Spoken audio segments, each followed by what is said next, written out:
Very nice to welcome so many of you here tonight to the Institute of International Affairs here in Sydney as winter begins to bite. Thanks for joining us. As you obviously know, tonight is our interns debate for the first semester of this year as this first semester begins to draw to an end. Our speakers have each chosen a topic that particularly appeals to them of the current range of international issues, of which there are only too many. And our first speaker is going to leap into a slightly different one from what we usually hear about. Our first speaker is Bayan Sohaili.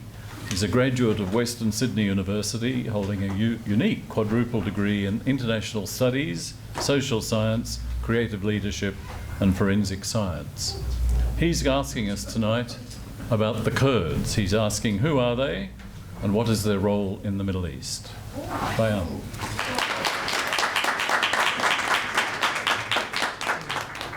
Excellent, thank you, Ian. Good evening, everyone. As a Kurdish Iranian, this presentation is more than a research topic for me. It's quite personal. It's about a people that I belong to who've played a pivotal role in shaping the Middle East, yet often remain both stateless and unheard. So I thought I'd dedicate tonight's presentation and take the opportunity to give voice to a people that often struggle to bring their voice into the light. There are over 35 million Kurds across Turkey, Iran, Iraq, and Syria, making us the largest stateless ethnic group in the world. Despite having no formal nation state, Kurds have influenced the region, its geopolitics, and much more for decades, from counterterrorism to grassroots democracy efforts. So the question I pose to all of you tonight is the question, who are the Kurds? And why does their struggle matter? A brief history. The Kurds are indigenous to a region historically known as Kurdistan, mountainous lands across southeast Turkey, northern Iraq, northwestern Iran, and northern Syria. Our history spans thousands of years with a distinct language, culture, and identity. After the collapse of the Ottoman Empire, the 1920 Treaty of Sevres offered the Kurds a pathway to independence. But the Turkish nationalist resistance movement led by Ataturk unfortunately stopped any thought of a Kurdish independent state, instead opting in for the Treaty of Lausanne in 1923, which erased any mention of Kurdistan. Kurdish lands were divided between the emerging Middle Eastern nation states, and this was without, of course, Kurdish consultation or consent. Since then, the Kurds have endured prosecution across the region. In Turkey, the Kurdish language was banned up until 2002 in academia, news, and books. In Iraq, Saddam Hussein's Anfal campaign in 1988 led to mass massacres. And I highly recommend, for those interested, to look at the Halabja massacres, the gas attacks that killed thousands. In Iran, where I'm from, Kurdish activists are routinely prosecuted, or worse. And in Syria, for example, in the 1960s, 20,000 Kurds had their citizenship denied. This shared experience of marginalization across the border gave rise to what is now known as the Kurdish question. So what is it? What is the Kurdish question? The Kurdish question refers to the political, legal, and moral dilemma posed by a stateless Kurdish population demanding recognition in 4 separate countries. But it goes beyond just minority rights. It is the question of legitimacy of post-colonial state borders and exposes the gap between international ideals of self-determination and political reality. Many Kurdish movements aren't calling for full secession. Instead, they call for federalism, cultural rights, and decentralization, forms of coexistence, not separation. Yet these calls are often met with military force or international silence. As seen in the fallout from the 2017 Kurdish referendum in Iraq, which though symbolic, resulted in diplomatic backlash and territorial loss. More recently, I came to understand that the Kurdish regional government in northern Iraq was trying to sell off parts of its oil rights to the West. It is Kurdish land, after all, but was met with condemnation by the central Iraqi government. As someone from a Kurdish family in Iran, I've seen this contradiction firsthand, living as both a citizen and an outsider, both visible and invisible. In recent decades, Kurds have been key actors in regional conflicts, but treated inconsistently by global powers. In Iraq, the Kurdish Peshmerga forces were vital in the 2003 US-led invasion and the fight against ISIL.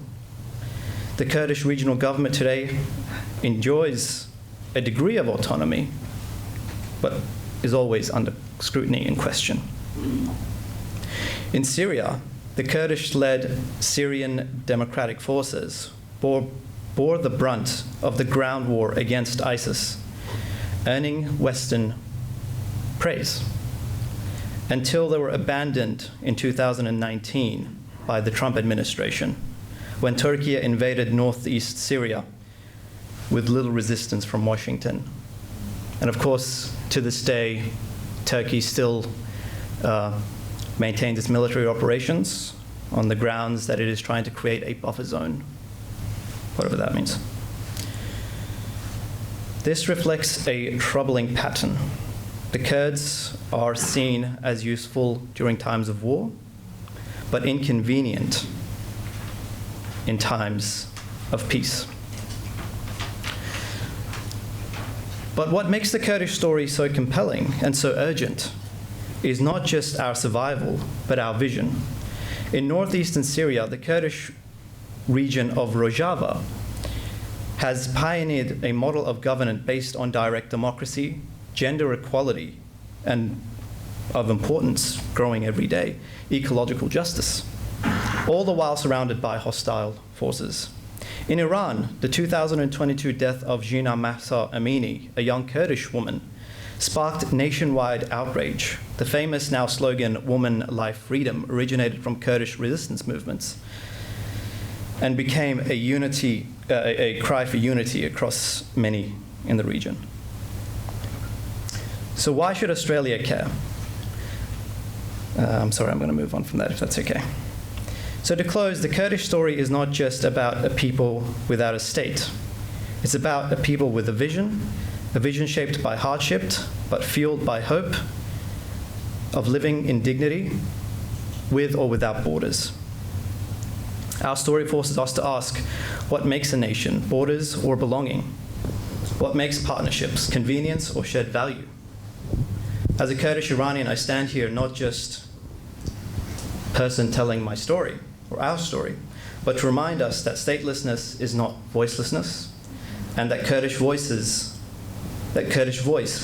one that the world needs to hear. Thank you.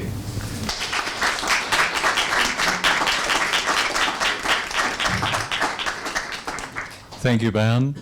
Our second speaker, Michelle Chandra, is a fourth-year student at the University of New South Wales, where she's studying for a Bachelor of Law and Arts degree, specialising in politics and international relations.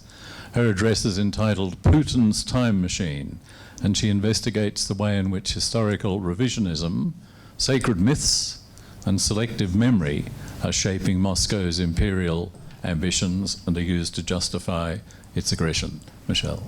Thank you for the introduction, Ian. Good evening, ladies and gentlemen. Thank you for joining us on this chilly evening. Tonight, my presentation encompasses the weaponization of historical memory and national mythologies which underpin Russia's invasion of Ukraine. While much of the discourse surrounding this conflict focuses on military aggression and geopolitical maneuvering, it's equally vital to examine the cultural and symbolic dimensions of warfare and aggression in order to understand how any state is able to construct a security matrix that postures war as both necessary and righteous.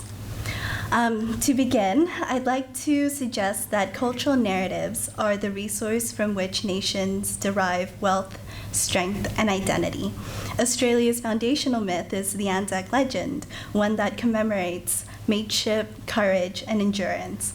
This legend has given Australia a sense of cohesive meaning and has underpinned our long-standing alliances with other Western powers, such as the UK and the US, by providing a spiritual chain of memory and collective victory.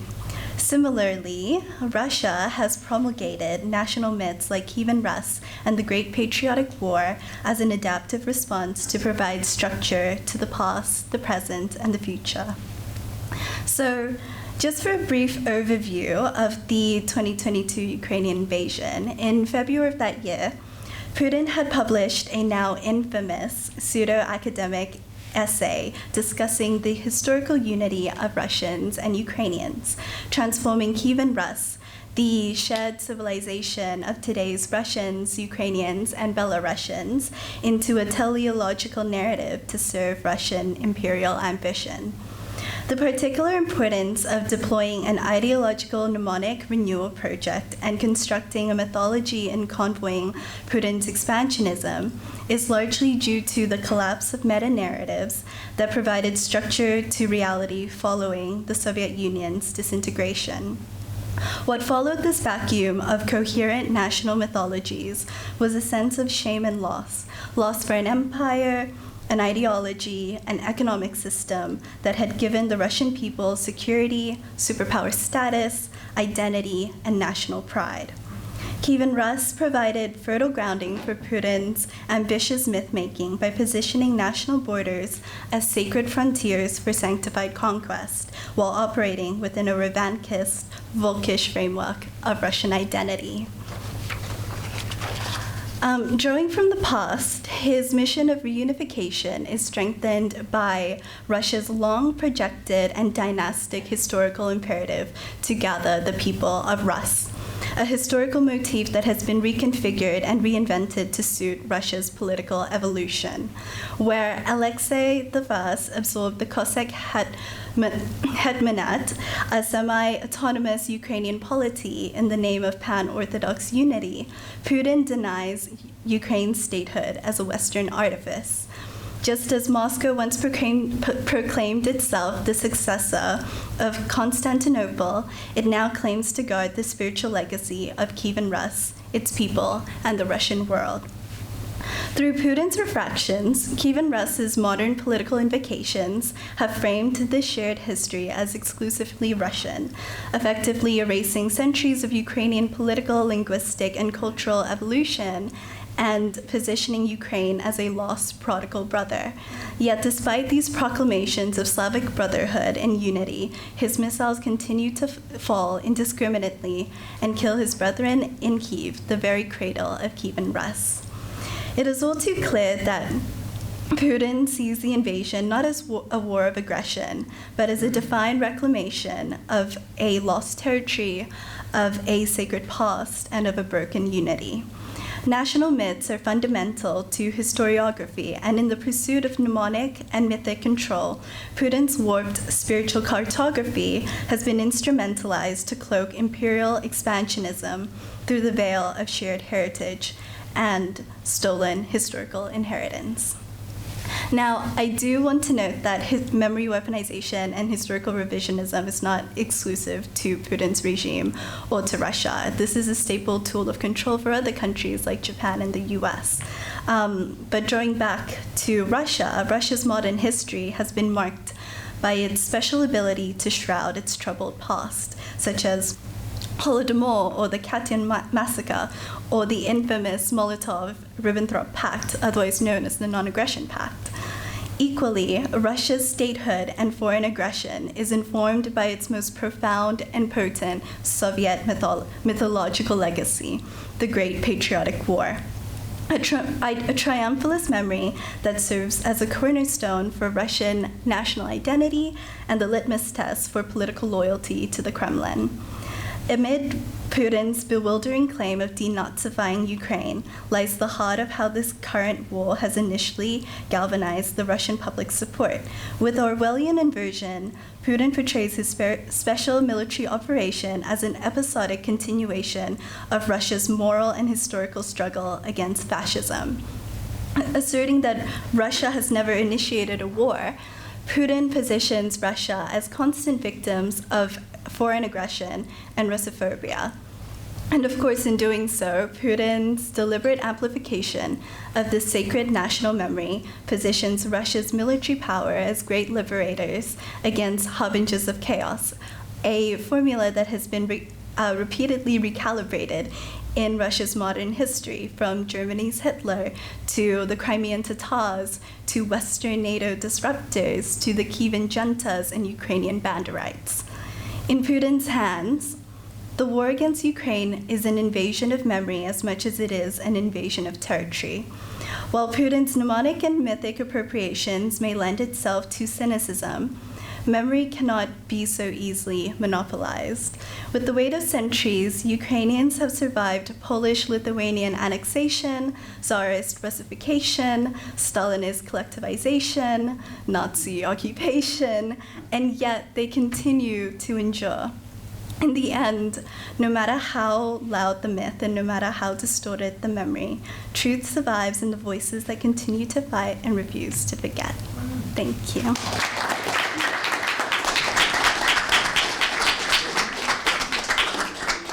Thank you, Michelle. Our third speaker is Sameera Pillai. Sameera is pursuing a master's degree in international relations at the University of Sydney, specialising in American foreign policy and international law. Her subject tonight is disinformation and the way it shapes international relations, in the particular case of India and Pakistan. Hello and good evening, everyone, and thank you so much, Ian, for that introduction. As Ian has mentioned, today I will be talking about the way in which disinformation can shape relations, focusing specifically on India and Pakistan and the recent conflict between the two countries.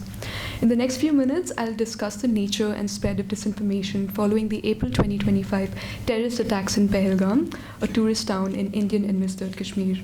I'll then explore the effects of this disinformation on India-Pakistan relations and why this is deeply problematic, especially due to its human impacts.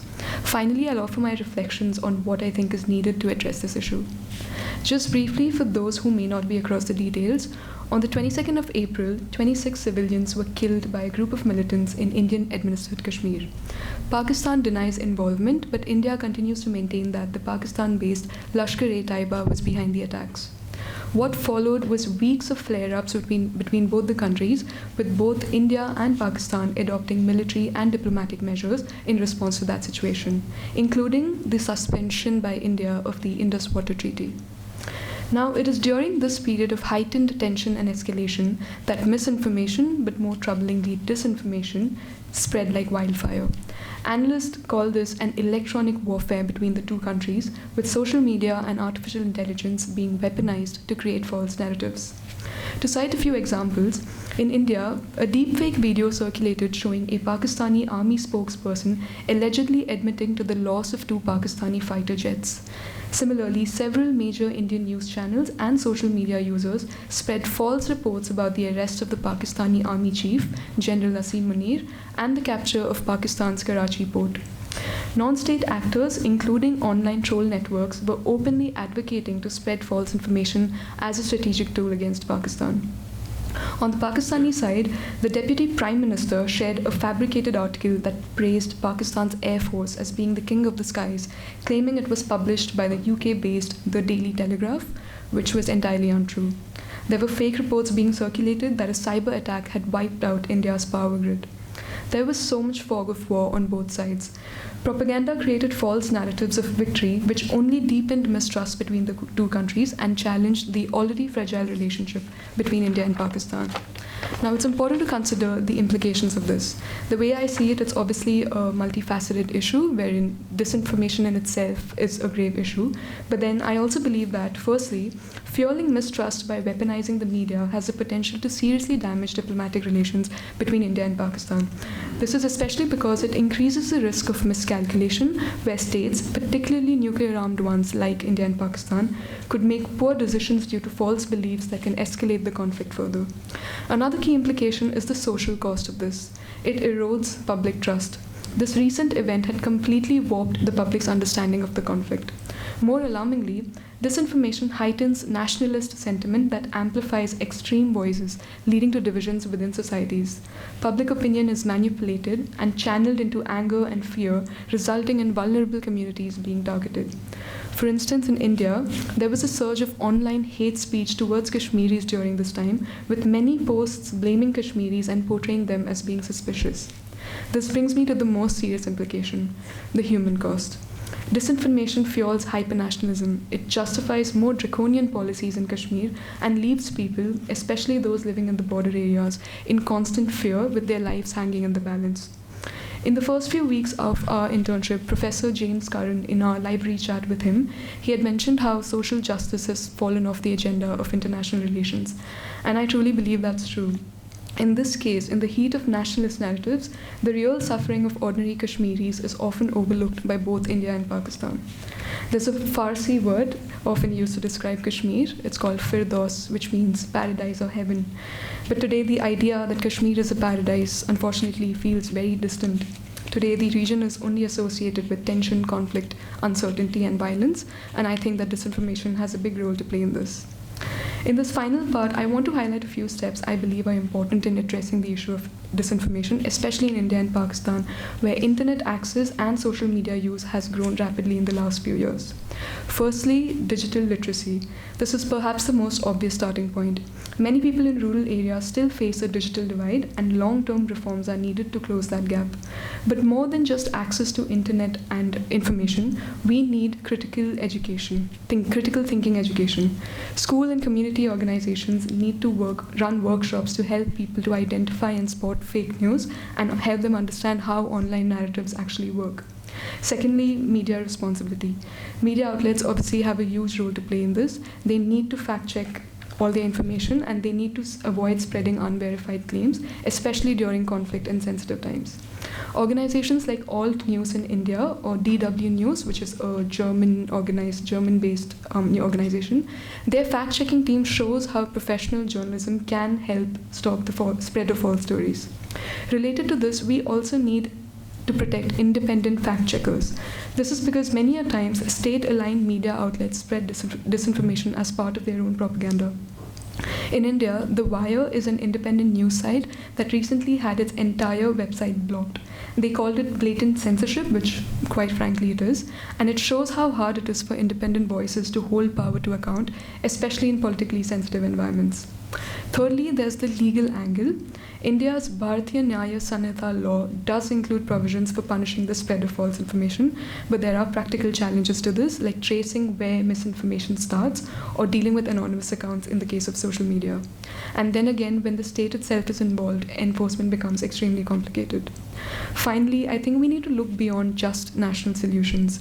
Disinformation obviously is not unique to India or Pakistan, it's a global problem, and because it threatens democracy globally, we need internationally recognized rules and standards that can hold platforms and actors accountable across borders. In all the conflict-ridden regions of our world, including Kashmir, the cost of disinformation remains too high, and we need states to recognize that this is a human problem with real consequences on people's lives. Thank you.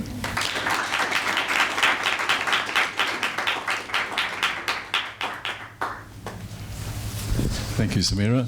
Our fourth speaker is Anton Peden, a second-year postgraduate student pursuing a dual Masters of International Relations and Master of Security and Strategic Studies. Anton's topic is Abandonment and Alliance, Navigating Australia's Strategic Identity in the Indo-Pacific. I don't know what you'll find to talk about there, Anton. Over to you. Thanks for that introduction, Ian. Good evening, ladies, gentlemen, and friends. Tonight I want to speak about a persistent anxiety that has shaped Australian defence policy since Federation, the fear of abandonment by our great and powerful friends. It is a strategic paranoia echoed through Australian history, from the fall of Singapore to the Guam Doctrine, and now the growing unease around AUKUS. I pose a simple yet profound question: who are we?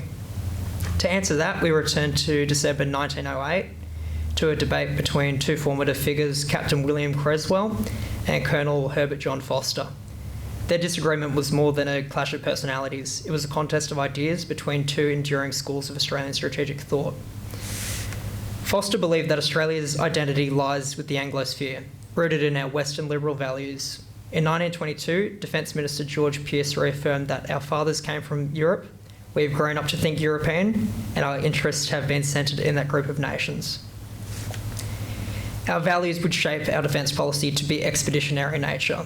From the sands of North Africa in World War II to the mountains of Afghanistan, Australia would follow our great and powerful friends to distant theatres of war. Prime Minister Howard's invocation of ANZUS immediately following the September 11 attacks continued this logic. Australia would be a reformer globalist, engaging in the world as a committed coalition partner to uphold and shape an international rules-based order. On the other hand, Creswell contended that our geography mattered, and that would be the basis of our strategy. This school is known as the Defender Regionalist. In 1907, Prime Minister Alfred Deakin framed the future of the Pacific as extremely important now that attention is directed to its great spaces, where rival nations have found a footing. In 1916, Defence Minister Pearce declared that the Pacific was of incalculable value to Australia, forming a substantial shield from our adversaries to our north. Yet this sentiment was abandoned during the interwar period for the ill-fated Singapore strategy under the promise of British protection of the region. In theory, geography shaped strategy. In practice, values shaped decisions. This contradiction has still endured. In the 1980s, Professor Paul Dibb and Defence Minister Kim Beazley articulated a strategy focused on the air sea gap, prioritising Australia's northern approaches and investing in self-reliant capabilities, a capability rather than a threat-based plan. The 2023 Defence Strategic Review, led by Stephen Smith and Sir Angus Houston, reaffirmed a similar posture, as did the 2024 National Defence Strategy. Yet the inconsistency remains. In times of crisis, Australia has returned to the reformer globalist frame, leaning heavily on our partners for our security. To borrow from scholar Geoffrey Parker, geopolitics is the spatial study of international relations, but Colin Gray reminds us it is also a practice, and one that Australia has often practiced inconsistently. Rather than a binary view between Creswell or Foster, perhaps we take the advice of Prime Minister Indira Gandhi, who observed that Australia looks out to the world in two directions. On the one side lies the Indian Ocean, the developing monsoon lands of Asia. On the other lies the Pacific, the affluent New World. Australia does not have to choose between these two worlds, it can act as a bridge between them. Remember, Australia is to be a bridge, not a battleground. Yet the fortunes of our strategic environment shift once more. The Indo-Pacific is the centre of gravity for the global economy, including advancements in energy technology, semiconductor technologies, biotechnologies, population booms, and an unprecedented arms race. At the forefront, the dreaded Thucydides trap between the US and China plagues the region with unease. From Obama's pivot to Asia to AUKUS, successive US administrations have recognised the geopolitical significance of the Indo-Pacific. We are investing in exquisite lethality, nuclear-powered submarines, and deeper interoperability with the US and the UK. This reminds us ominously of the ill-fated Singapore strategy, a promise made on paper but failed in practice. Lord Balfour declared Singapore would be a bastion of British defence, but General Monash and others warned it was a hollow commitment, bulky, expensive and fixed. Prime Minister James Scullin argued instead for national self-reliance. The fall of Singapore in 1942 was not just a military disaster. It was a symbolic breaking point. Australia had been abandoned. Admiral Richmond observed that the illusion that a two-hemisphere empire can be defended by a one-hemisphere navy. We must ask, are we repeating the same mistakes of history? Today, we are investing billions in AUKUS Pillar 1 through a fleet of custom SSN AUKUS subs. But the recent ASPI Defence Budget Report warns of growing interim gap between policy ambition and actual capability, particularly in the next 5 years when the risk of conflict is highest. So what can we learn from the Singapore strategy and apply to the present day? Overcommitting to expensive long-term capabilities that cannibalise core functions of the ADF, neglecting regional partnerships, particularly that of our neighbours in the Pacific, assuming that shared values would not be superseded by strategic realpolitik calculations based on cost, risk, and most importantly, self-interest. As a realist in international relations, alliances are not acts of charity. They are purely transactional. Australia, therefore, must pursue greater agency and more credible self-reliance. Yes, the US should remain our principal security partner, aligning with the concept of collective regional deterrence against aggression. But geography matters more than sentiment. Australia, as a signatory of the Boe Declaration with the Pacific Islands, recognises the regional security, including climate resilience, maritime protection, and development. Recently, the Papua New Guinea Defence Minister, Dr. Billy Joseph, framed the new bilateral security agreement with Australia as sending a message to the region about who to partner with. But this engagement must go beyond symbolism. We must deepen our cultural, linguistic interoperability with our regional partners, potentially learning Tok Pisin, Bahasa, invest through AUKUS Pillar 2 in asymmetric capabilities such as underwater drones, offensive cyber, hypersonics, and swarming drone attacks, drawing inspiration from Iran's use of asymmetric maritime strategy in the Strait of Hormuz to maintain sea denial. Prepare the army not just for high-intensity conflict, but for a full spectrum of operations from disaster relief to littoral combat across Southeast Asia and the Pacific. These steps present a Defence of Australia strategy updated for the 21st century. But none of this will succeed without a cultural shift. In our literature and national identity, Australia often neglects its maritime reality. We romanticise the bush, from the Dreamtime stories, the drover, the battler, the outback spirit. From Gallipoli to Kokoda, we honour the land campaign. Yet we are a maritime nation, surrounded by sea, dependent on trade, and embedded in a region defined by water. We need a maritime consciousness, not just in defence strategy, but in national culture. In conclusion, Australia is no longer just a distant outpost of empire. We are a middle power with the potential to shape our region, not just to react to it. If we can overcome our long fear of abandonment, invest in real self-reliance, deepen our partnerships with Pacific neighbours, we can help shape a regional order that is free, stable and prosperous. And perhaps finally, we will be able to answer that question, who are we? Thank you.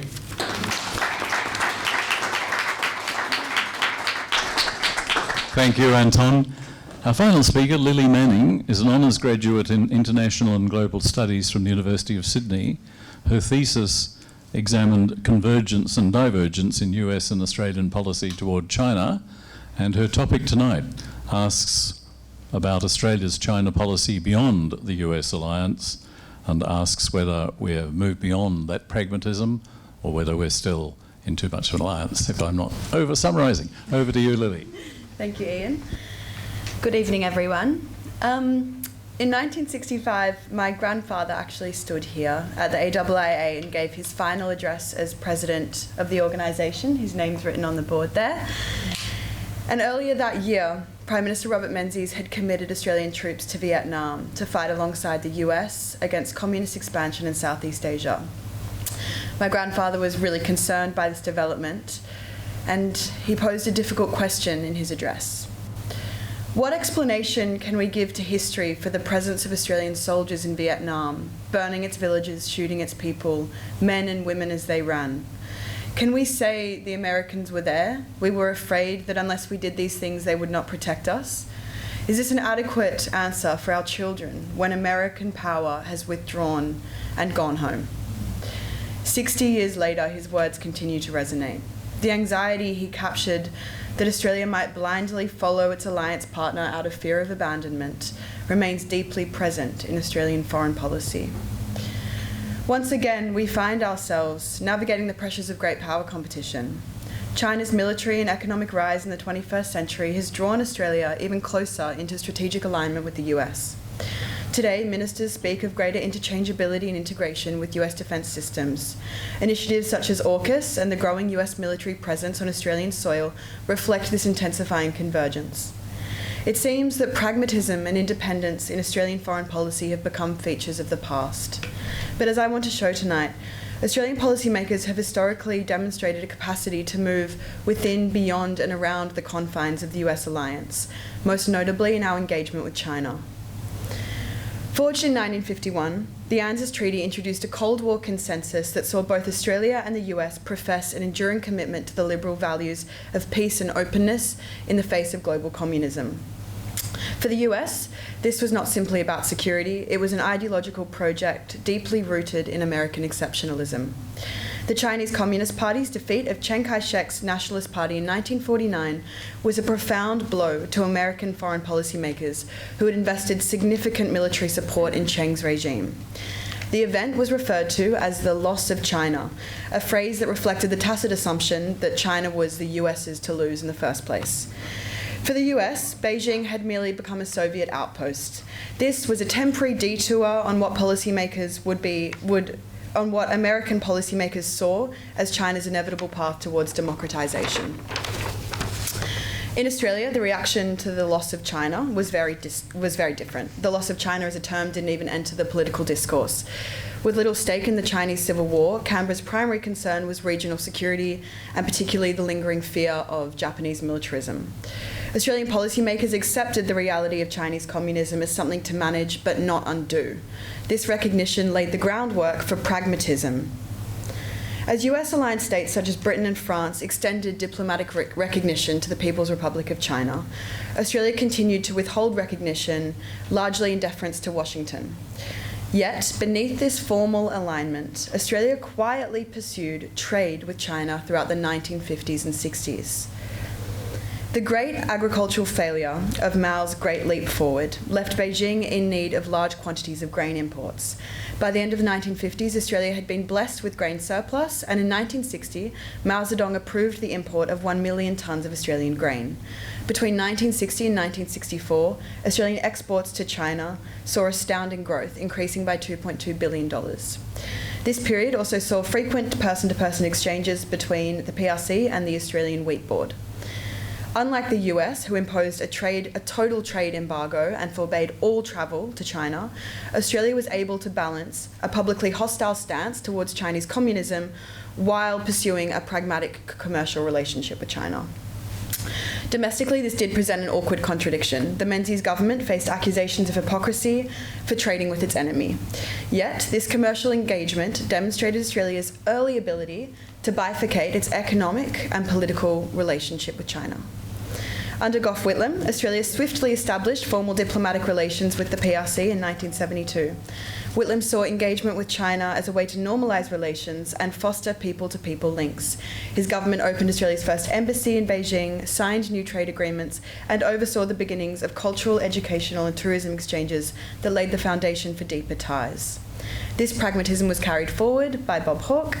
The consummation of the iron ore trade marked by the 1985 China joint mine venture elevated the economic relationship to new heights. Hawke's approach reflected a belief that Australia's prosperity was increasingly tied to Asia's growth, and that cooperation with China need not compromise our commitments to the American alliance. Throughout this period, successive governments pursued economic engagement while carefully navigating tensions around human rights and security, seeking to avoid jeopardizing either the US alliance or commercial ties with Beijing. Since its inception, the US-Australian alliance has ebbed and flowed in its level of influence over Australia's foreign policy. But today, it seems that Australia walks in foreign policy lockstep with the United States, as alliance pressures and fears of abandonment once again define our foreign policy. In less than a week, Prime Minister Albanese is expected to meet President Donald Trump on the sidelines of the G7 in Canada. Resting on his shoulders is the weight of Australia's economic and strategic uncertainty in dealing with this new leader of its greatest and most powerful friend. While tariffs will dominate much of the discussion, so too will defence and security in the Indo-Pacific, what Defence Secretary Pete Hegseth recently referred to as the US's priority theatre.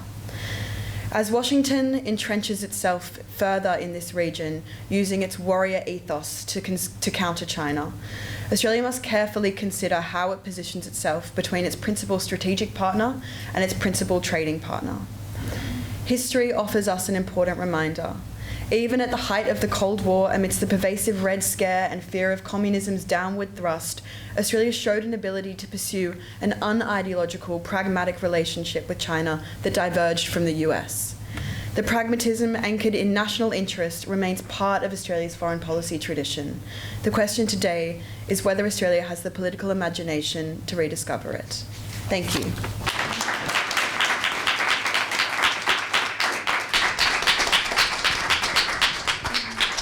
Thank you, Lily. We now have a good 20 minutes for questions. You're very welcome to put your questions to the speaker of your choice, who will go to the microphone and try to answer them. Please wait for me to reach you with the microphone.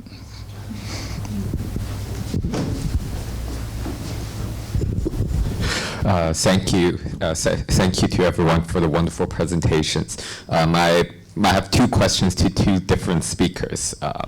First to Bayan, you talked about the Kurds' international engagement and how the international community thinks of the Kurds.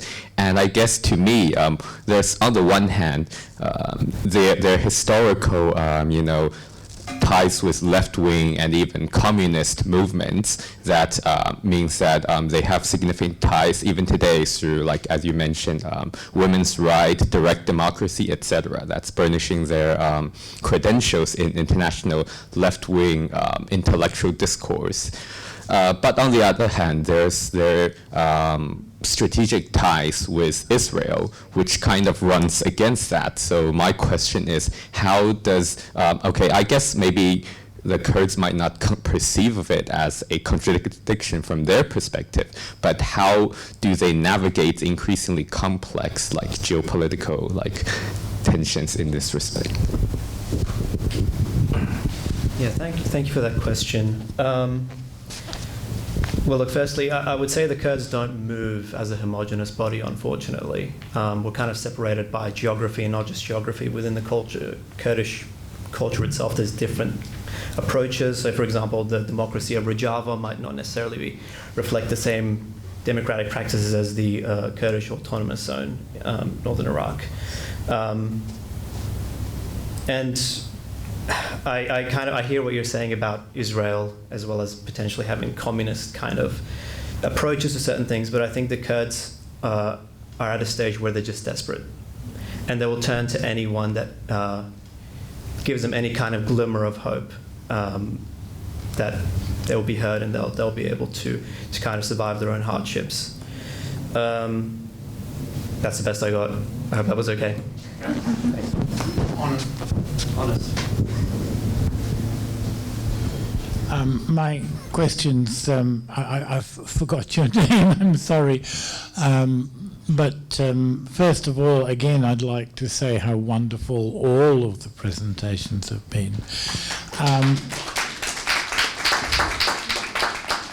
I've always thought that it would be just marvellous if the Polish-Lithuanian Commonwealth could recover the sway that it once held between the Baltic and the Black Sea, or perhaps if the Mongols could recapture the glory that they had when they ruled from Vladivostok to Warsaw. Obviously, I'm looking for a comment from you. Obviously, the fact that frontiers were once a certain way doesn't necessarily mean that that is how they should be now. And you're addressing that question to Michelle? He nominated you, Michelle.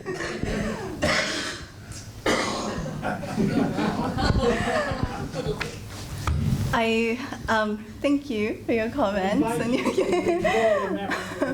Well, unfortunately, it's a bit beyond my scope of Russia's history. I am more familiar with Russia's modern history, but I do find it fascinating how frontiers change, especially with what Bayan said about the Kurdish people looking to be heard.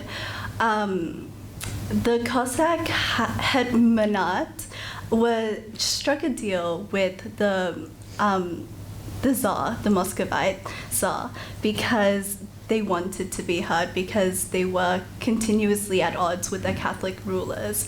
So what this also reminds me of is that Russia is a very large country that spans 11 different time zones and more than 100 ethnic groups. They have 20 also republics and 4 autonomous polities. And sometimes what your comment reminded me of is Russia's ability or potential to become a democratic state because of just how time changes and how interests may converge and diverge with other national polities. That's all I've got. Well done, Michelle. Very good. Very good. Alice Linger. Thanks everyone for such an outstanding quality of presentation. I'd like to direct a question to both Anton and Lily, whose presentations dovetailed very effectively in outlining the need for Australian pragmatism and diplomatic adeptness in the way we navigate our relationship with the United States, as well as with our near region.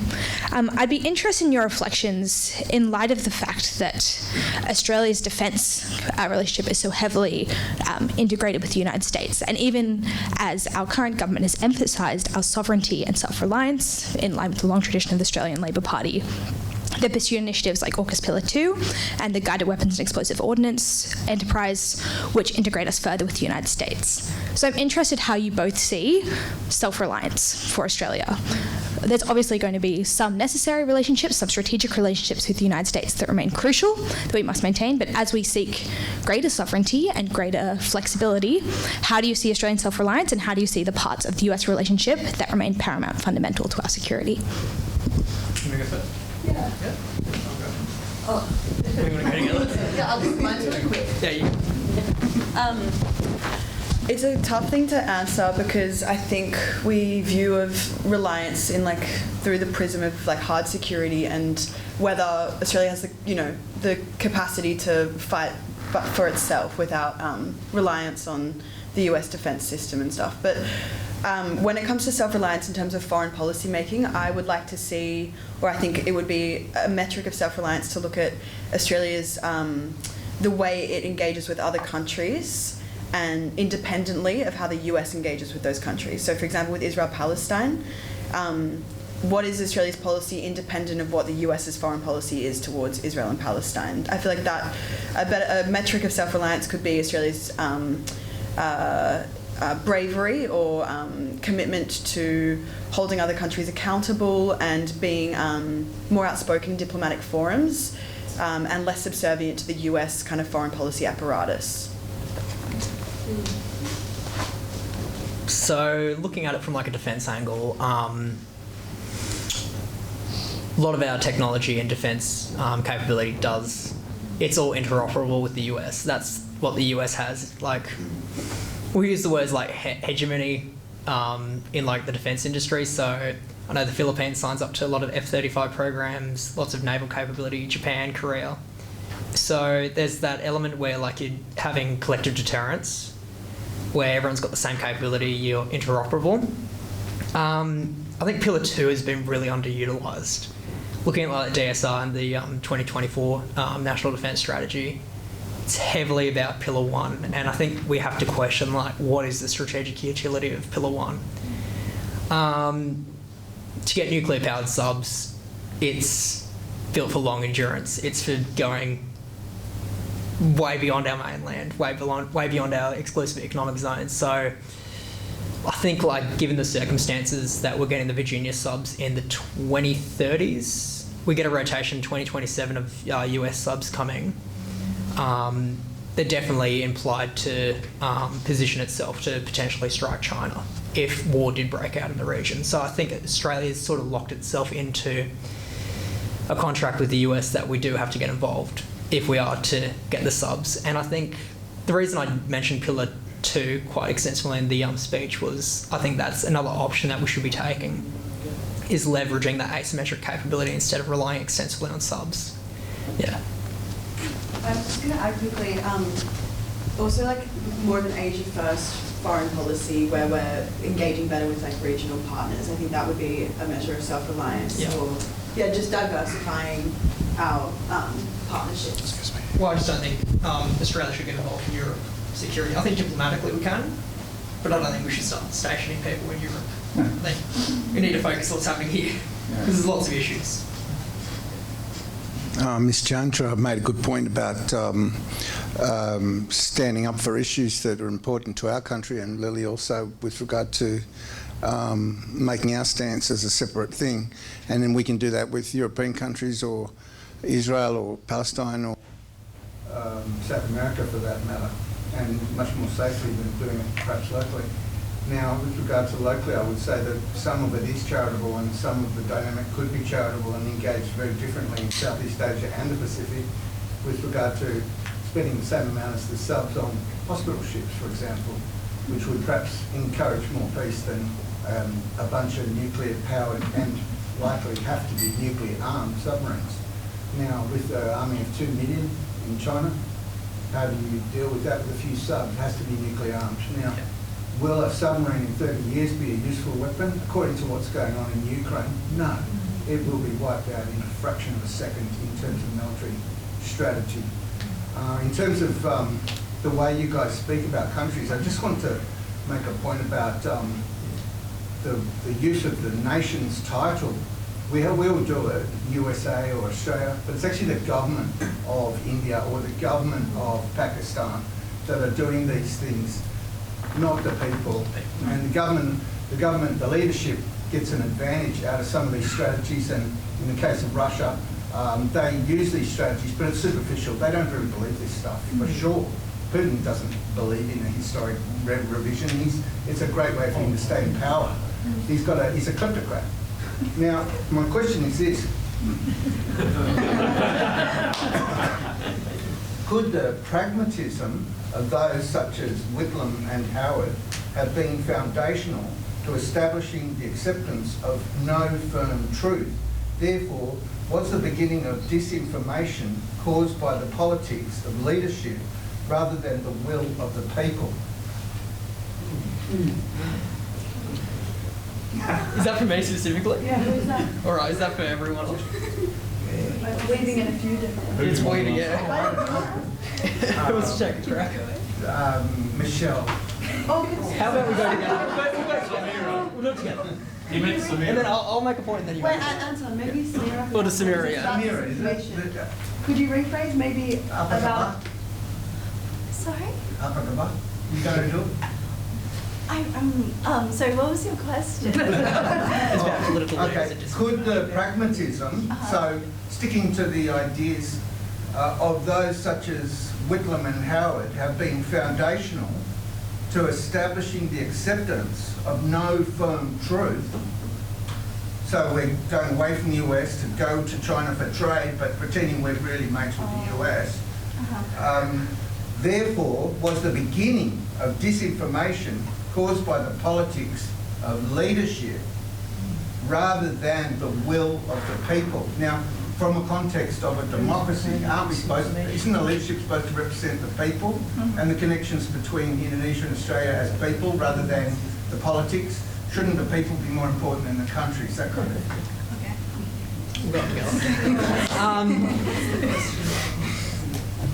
So I did mention in my speech, like, I think we need to go beyond that high-level political dialogue. I think we do need to develop those people-to-people relations. So I think Australia has sort of failed to really integrate itself within, like, the Pacific region. I did mention, like, I think the Army should be learning Tok Pisin and should be learning Bahasa to really develop that trust in the region. Like, I think the Army still learns German and French. I don't understand the point of that, really. It's good to know. But yeah, I think like we just need to take it. I like your point that it's about people representation. So I'm wondering like how that would actually apply, because I'm interested in like what the defence documents would be like now, like what's actually happening that the people don't see to make these decisions. AUKUS was like bipartisanly supported, but it's quite interesting because the Labor Party would traditionally be more of a defence of Australia rather than a forward defence policy. But it's the politics of leadership. Politics of leadership. How strong we are, you know. Yeah. Just like Britain, really. Well, I think Australia does have that. I think we have in one of the papers. It's all about sea control, in establishing that our fleet can do it, but. Wouldn't it be our fleets. I think it'd be friendly, yeah, especially with the Pacific Islands. I think like we need to really do a lot more work there instead of trying to militarise the region, because AUKUS, I think, like breaches the Treaty of Rarotonga, and that's never really been discussed. Like the whole region's like non-nuclear, and we're getting nuclear subs that are going exploring the region. So I think there's lots of issues there that may undermine our closest neighbours. So I hope that answers it somewhat. Michelle? Look, this whole question of the future of ANZUS and the relationship with the Americans has come up with a couple of speakers, so I'll address it to both of you. Which one? Billy and Anton.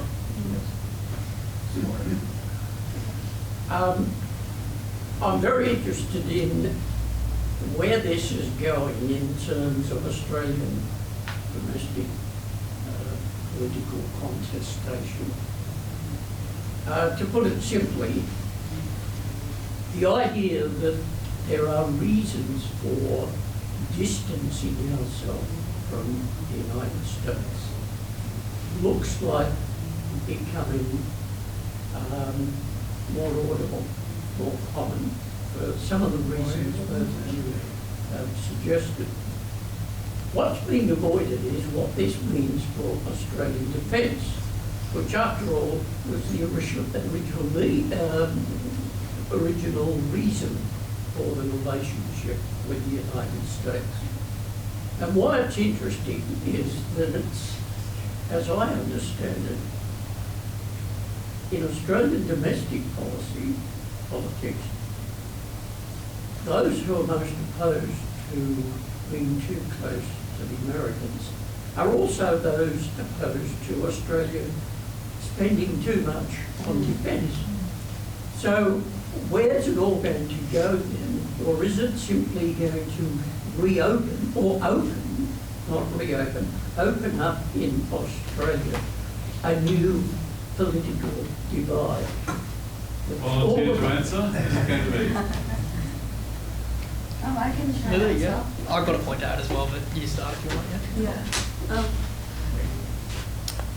Well, I think that the conversation is not about abandoning our reliance on US defence. It's just about, I think, becoming more strategic and pragmatic within the US alliance to maintain that security relationship, maybe be more assertive with the US in terms of what our demands are, and kind of build a kind of security architecture, like at a domestic level, that protects us more within the alliance, so that we don't have things like the Trump sending a 36-point questionnaire to US unis asking them if they're going to abide by their the US foreign policy objectives, like things like that. Surely that's quite an easy fix, actually, diplomatically. Like, we just need to say we're not going to accept that at our universities. Like, so there's things that we can do within the boundaries of the alliance that would, I think, reconcile those grievances that a lot of people on the Australian left have about the US and the presence of the US in Australia.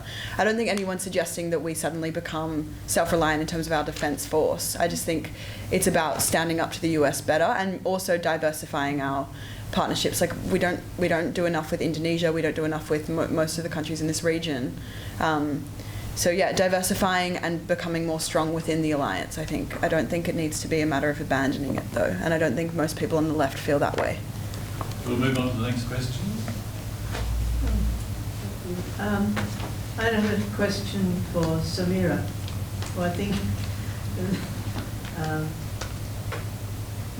Everybody else is on the panel, and you've all done very well. We all had questions addressed to you, but I'd like to ask Sameera if she could comment. Perhaps she or the panel have read the latest quarterly essay that came out last week by Hume White, which talks about how we have to accept that our future is in a multipolar world. And while he talks a lot about, in that essay, about US and China, and we've heard quite a lot from other speakers about US and China, he does talk about the need for us to look to the future and pay particular attention to up-and-coming future powers of India, is first, and then he also mentions Indonesia. So my question is, what do you, Sameera, see as India's global ambitions? Should we be paying more attention to that? And particularly, what about India's relations with China, with Russia, and with the United States? That's a big question, so maybe time will only allow you to just touch on it. But they're all very important issues, I think. Thank you so much for involving me among the panelists. I haven't actually read that quarterly essay, so definitely on my to-do list for the rest of the evening. But as to your question on multipolarism and where India and Indonesia and other middle powers stand, I think absolutely. I mean, we're at a time when we have to accept that it is not now an era where just one power or two powers. It's not just unipolarism or bipolarism now. We need to recognize that there are strengths that these middle powers can offer. India specifically, I mean, it's the largest, it's the most populated country. It's definitely cannot be ignored now from the global arena. Secondly, in terms of economy, again, Indonesia, as you mentioned, India, China, they're all up-and-coming powerhouses. So in terms of the influence that they have, not just within their region, but globally, I think it cannot be understated, absolutely. In terms of India's global ambitions and its own relationships with China and Russia, going back to the point of multipolarism, I think India in itself is one state. It's a country where it does respect multipolarism in a lot, and you can sort of see that in the way it does not see a contradiction between its relationship with the US and Russia and Israel and basically on the opposite sides of the spectrum. And as to its relationship with China, again, it sort of has struck the balance between being a strategic rival, but at the same time knowing where to cooperate with China, especially in BRICS and other such forums. And I guess regionally speaking, again, it's probably one of the reasons why India has such a strong claim over Kashmir is because China and Pakistan are close, well, I wouldn't call them allies, but they have a close strategic defense partnership, and that's obviously a very big threat to India. And so one of the reasons it would need to develop some sort of arrangements in regards to Kashmir would be to counter that specific threat that China poses in its relationship with Pakistan. And apart from that, more broadly, again, going back to the point of its own relationship with other powers like Russia and US, I think India has, the government of India and the external ministry, the Foreign Affairs Department of India specifically, has recognized that it needs to continue to engage with all superpowers to reach its global ambitions. Does that satisfy your question? It's a good beginning. Yeah, thank you. Maybe I'll have better points once I read that quarterly essay. Thank you. Well, as good beginnings go, I'm afraid that was the end. To round off an excellent debate, I don't know how you do it, it was great stuff. But one of our councillors, Matt Dubbage, is going to propose a vote of thanks.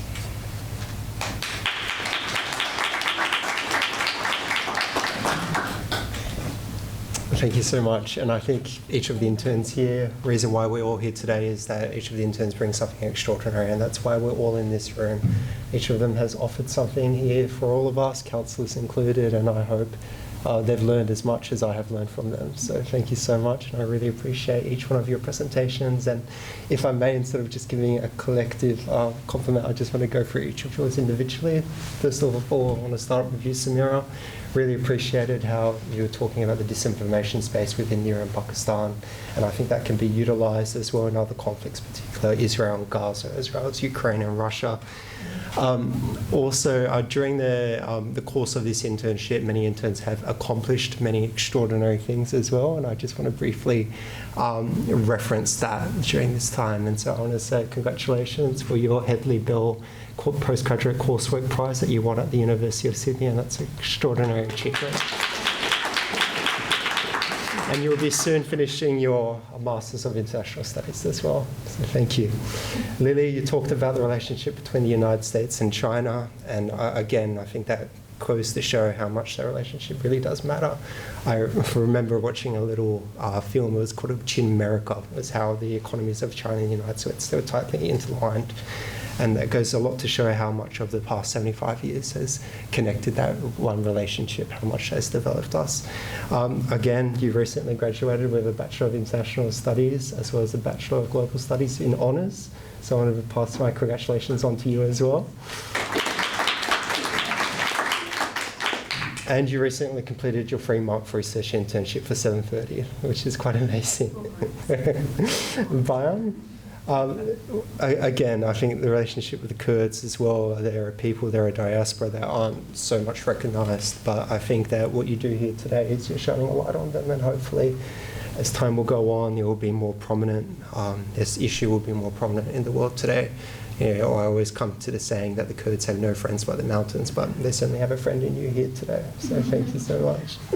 Again, and you'll recently be finishing your Masters of International Studies at the University of Sydney in June this month? End of this year. End of this year as well. And you'll be going to Malaysia on an exchange shortly. So congratulations to you. And on the relationship between Australia and China, again, it's very, not just China as well, but Australia and its worldview. I'm always reminded about the conversations Prime Minister John Curtin had during the Second World War, the deliberations he had after the fall of Singapore. What outlook would Australia take? Would it be a pro-UK or a pro-American outlook? I think that goes to show in your presentation. I think it's quite extraordinary. And it's certainly a piece of work that needs to be thoroughly analysed as well in our future foreign policy. Again, congratulations to you on a fantastic internship as well. Thank you so much. And you'll be going to the University of Cambridge on an internship soon as well. So congratulations to you. Michelle, I thought I knew a lot of Russian history, but that's not so much compared to you. Again, thank you so much. And it goes to show, especially with mythologies, it's not just unique to Russia, it's unique to every country's experience, us included as well. Mythologies don't necessarily need to be fake, but they have a substantial piece of truth to them, but they are wrapped around in a national conscience that can stretch back hundreds of years.